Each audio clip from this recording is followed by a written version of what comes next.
Hello friends, welcome to Ramnath கூரக்கடை kitchen. இன்றைக்கி நம்ம கிச்சனில் நல்ல சூப்பரான ஒரு டேஸ்ட்டில் சட்னி ரெசிபி தாங்க பார்க்க போகிறோம். 5 நிமிஷத்தில் ரொம்ப டேஸ்டியான தக்காளி கார சட்னி எப்படி செய்கிறது தாங்க பார்க்க போகிறோம். ஒரு பக்கம் நம்ம இட்லி ஊற்றி வச்சுட்டு இட்லி வெந்து எடுக்கிற நேரத்தில் இந்த சட்னி ரொம்ப சுலபமாக செஞ்சு முடிச்சிடலாங்க. டேஸ்ட் வைஸ் ரொம்ப சூப்பராக இருக்கும். வாங்க எப்படி செய்கிறதுன்னு நம்ம வீடியோக்குள்ளே போய் பார்க்கலாம். ஃபஸ்ட்டு இந்த ரெசிபி செய்கிறதுக்கு 4 அளவுக்கு மீடியம் சைஸில் நல்லா பழமான தக்காளியாக எடுத்துக்கோங்க. நான் இன்றைக்கி எடுத்திருக்க அளவுகள் பார்த்திங்கன்னா 4 பேர் நல்லா தாராளமாக சாப்பிட்லாங்க. இப்போ நம்ம கட் பண்ணி வச்சுருக்க தக்காளியை மிக்ஸி ஜாரில் சேர்த்துக்கலாம். காரத்துக்கு மிளகாத்தூள் 1.25 ஸ்பூன் அளவுக்கு சேர்த்துக்கலாங்க.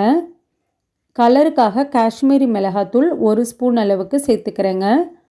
டேஸ்ட்டுக்காக கொஞ்சமாக புளி சேர்த்துக்கலாங்க.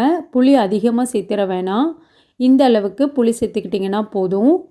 இப்போ இந்த சட்னிக்கு தேவையான அளவு கல்லுப்பு சேர்த்துக்கலாங்க.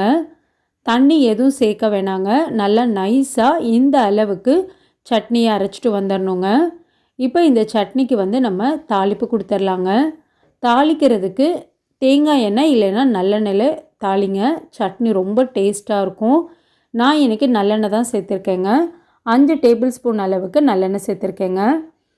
எண்ணெய் நல்லா சூடானதுக்கப்புறம் 1/2 டீஸ்பூன் அளவுக்கு கடுகு உளுத்தம் பருப்பு சேர்த்துக்கிறேங்க. கடுகு உளுத்தம் பருப்பு நல்லா பொரிஞ்சதுக்கப்புறம் ஃப்ரெஷ்ஷான கருவேப்பிலை சேர்த்துட்டு நம்ம அரைச்சி வச்சுருக்க சட்னியும் சேர்த்துக்கலாங்க. தண்ணி அதிகமாக சேர்த்துற வேணாங்க. 1/2 டம்ளர் அளவுக்கு மட்டும் தண்ணி சேர்த்துருக்கேன். ஒரு 2-3 நிமிஷம் சட்னி நல்லா கொதி வந்தால் போதுங்க.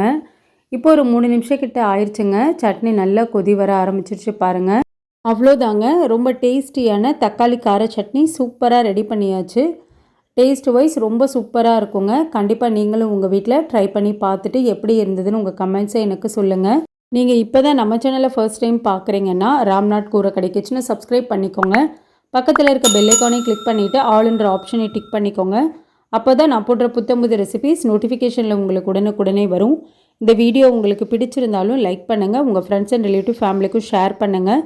இனி நான் வேறு ஒரு இன்ட்ரெஸ்டிங்கான ரெசிப்பியில் உங்களை பார்க்குறேன். தேங்க்ஸ் ஃபார் வாட்சிங்.